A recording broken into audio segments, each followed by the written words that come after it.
Selamat pagi, perkenalkan nama saya Almadu Istiqlal. Di sini saya akan mempresentasikan the process of HCM. Yang pertama, apa sih proses HCM itu? Proses HCM atau Human Capital Management adalah proses pengelolaan sumber daya manusia dalam sebuah organisasi atau perusahaan. Proses HCM mencakup berbagai kegiatan mulai dari rekrutmen dan seleksi karyawan, pengembangan karyawan dan manajemen kinerja, manajemen kompensasi dan tunjangan, hingga manajemen keluar masuk karyawan. Dalam keseluruhan proses HCM, tujuannya adalah untuk meningkatkan kinerja organisasi melalui pengelolaan sumber daya manusia yang efektif dan efisien. 5 keyword atau konsep utama, yaitu ada pengukuran, pelaporan, penarikan kesimpulan dari data dan tindakan, perumusan dan implementasi SDM, dan strategi bisnis, peningkatan kapabilitas manajer lini dalam menangani masalah SDM, dan keseluruhan organisasi upaya SDM. Bab ini akan membahas HCM Drivers dan HCM Journey, Human Capital Measurement, Human Capital Reporting. Yang pertama ada HCM Drivers. HCM Drivers atau faktor-faktor yang mendorong pengembangan HCM dalam sebuah organisasi bisa bervariasi tergantung pada kebutuhan dan strategi bisnis perusahaan. Penggerak utamanya adalah kebutuhan untuk mencapai tujuan strategi organisasi, apresiasi akan pentingnya memahami faktor-faktor yang akan menciptakan nilai melalui manusia. Tujuan ini hanya dapat dicapai dengan penggunaan sumber daya efektif yang utamanya adalah manusia, pengetahuan, keterampilan, dan kemampuannya. Kebutuhan untuk memastikan bahwa proses SDM memberikan nilai uang. Lalu ada HCM Journey. Penggerak mempengaruhi bagaimana proses digunakan untuk menghasilkan hasil tertentu, bahwa pendekatan akan berada di antara organisasi, tergantung pada hasil yang direncanakan. Misalnya, ketika pengemudi adalah internal SDM dan tentang menunjukkan nilai uang. Pendekatannya sangat berbeda dengan ketika menentukan dampak orang pada bisnis dan kontribusi terhadap nilai pemegang saham. Lalu di sini ada golden picture dari human capital dari proses of HCM. Gambar di samping menjelaskan bagaimana perjalanan sumber daya manusia yang dihasilkan oleh penggerak berkembang dari waktu ke waktu saat organisasi menghasilkan kebutuhan dan penggerak baru. Lalu ada human capital measurement. Pengukuran modal manusia telah definisikan oleh IDS sebagai tentang menemukan hubungan korelasi dan idealnya sebab akibat antara kumpulan data SDM yang berbeda dengan menggunakan teknik statistik. CIPD 2004 menekankan bahwa ini berkaitan dengan analisis pengalaman aktual karyawan daripada program dan yang dinyatakan kebijakan SDM. Baker et al. 2001 menekankan tindakan paling kuat yang dapat diambil manajer SDM untuk memastikan kontribusi strategis mereka adalah mengembangkan sistem pengukuran yang secara meyakinkan menunjukkan dampak SDM terhadap kinerja bisnis.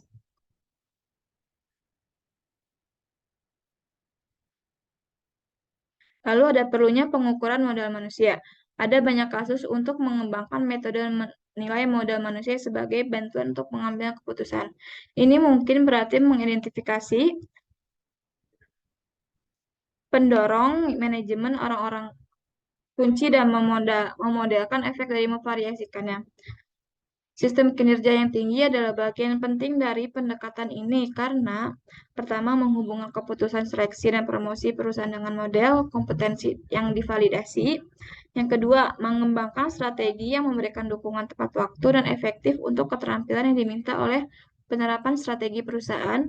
Yang ketiga, memperlakukan kebijakan manajemen kompensasi dan kinerja yang menarik, mempertahankan dan memotivasi karyawan berkinerja tinggi. Alasan minat dalam pengukuran, yaitu yang pertama sumber daya manusia merupakan elemen kunci dari nilai pasar atau suatu perusahaan. Orang-orang dalam organisasi menambah nilai dan ada kasus untuk menilai ini untuk memberikan dasar perencanaan SDM dan untuk memantau efektivitas dan dampak kebijakan dan praktik SDM. Yang ketiga, ada proses mengidentifikasi langkah-langkah dan mengumpulkan serta menganalisis informasi yang berkaitan dengannya akan memfokuskan perhatian organisasi. Yang keempat, pengukuran dapat digunakan untuk memantau kemajuan dalam mencapai sasaran SDM strategis dan umumnya untuk mengevaluasi efektivitas praktik SDM. Yang terakhir tidak dapat mengelola kecuali mengukur. Lalu ada human capital reporting, yaitu ada dua. Yang pertama ada pelaporan eksternal, yaitu Laporan eksternal harus secara jelas mewakili pemahaman Dewan tentang hubungan antara kebijakan dan praktik HCM, serta strategi kinerja bisnisnya. Ini berarti bahwa biasanya harus mencakup perincian tentang ukuran dan kompetensi tenaga kerja, retensi dan motivasi karyawan, keterampilan, kompetensi, dan pelatihan. Laporan remunerasi dan praktik ketenaga kerjaan yang adil, serta kepemimpinan dan perencanaan suksesi. Laporan harus mengikuti proses yang dapat ditinjau oleh auditor, memberikan informasi dalam bentuk yang memungkinkan perbandingan dari waktu ke waktu, dan menggunakan istilah yang diterima secara umum. Itu pelaporan internal. Informasi dan judul laporan internal sudah disesuaikan dengan konteks dan kebutuhan organisasi. Tetapi dapat, yang pertama, ada menganalisis ukuran kepuasan dan keterlibatan karyawan, membandingkan dengan data kinerja bisnis dan menunjukkan hubungan antara keduanya. Yang kedua ada menganalisis hasil pembandingan eksternal. Yang ketiga, mengidentifikasi pendorong kinerja utama dalam organisasi dan menunjukkan bagaimana HCM berkontribusi untuk menambah nilai di setiap area ini. Yang keempat, meninjau sejauh mana strategi, kebijakan, praktik manajemen orang berkontribusi pada pencapaian tujuan bisnis. Yang kelima, menetapkan pengembalian investasi dalam manajemen sumber daya manusia dan proyek pengembangan dan mengevaluasi efektivitas investasi. Dan yang terakhir, menarik kesimpulan tentang implikasi data untuk strategi, kebijakan, dan praktik manajemen orang di masa depan. Kesimpulannya adalah, proses HCM dapat digambarkan sebagai rangkaian kegiatan, pengukuran, pelaporan, analisis, evaluasi, tindakan. Ini juga dapat digambarkan sebagai pendekatan holistik untuk membuktikan nilai orang dan menghasilkan nilai tambah dari mereka. Meskipun bagian selanjutnya dari buku ini menjelaskan konsep data dan proses pengukuran dan pelaporan secara terpisah, semuanya saling terkait erat. Lalu HCM juga dapat dianggap sebagai sikap pikiran daripada serangkaian teknik keyakinan bahwa investasi pada manusia sangat diinginkan tetapi harus dilakukan, didukung oleh bukti bahwa pengembalian yang memuaskan akan diperoleh darinya. HCM berfungsi sebagai bagian dari pendekatan terpadu untuk pengelolaan orang. Lalu yang di sini ada pelaksanaan konteks Human Capital di Peta Investment Tunga Prakasa TBK berdasarkan Annual Report 2021. Dan ini hasilnya.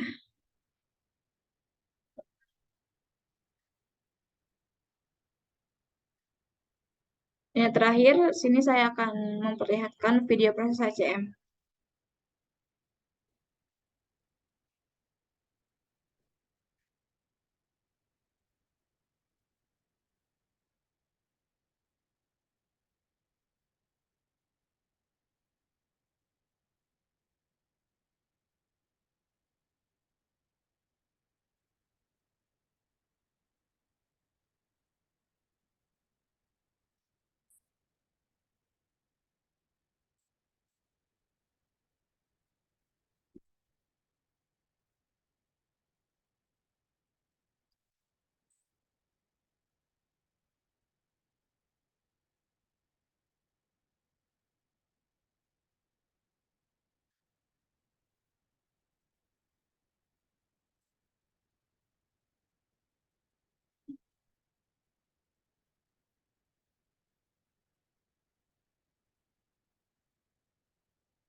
Sekian presentasi dari saya. Wassalamualaikum warahmatullahi wabarakatuh.